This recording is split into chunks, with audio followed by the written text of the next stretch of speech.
The aim of this video is to answer question 9.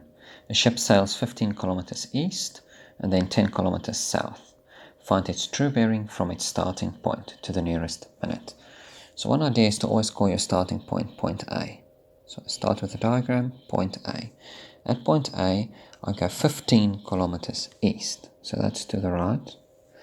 15 kilometers to a point B. From this new point, I go 10 kilometers due south.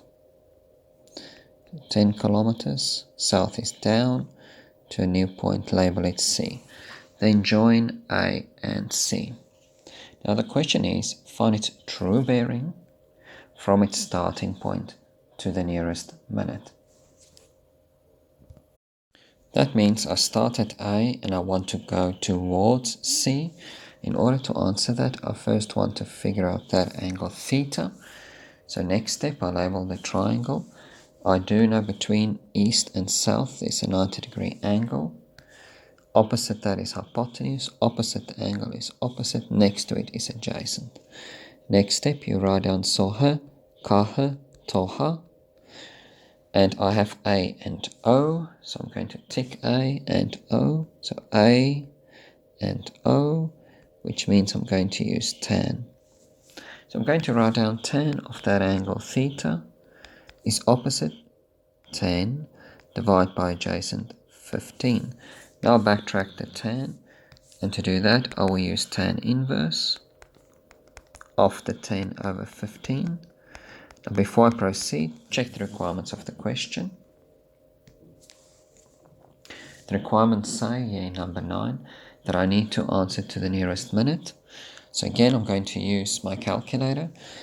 And if you have a TI-84 plus CE, to change to degrees, minutes and seconds, you need to press second, angle, option 4, DMS.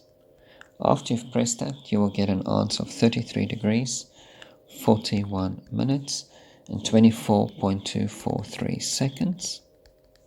So if I have to round to the nearest minute, I'll look at the seconds, which are 24. That's less than 30, so I'll round down. So it's just 33 degrees and 41 minutes.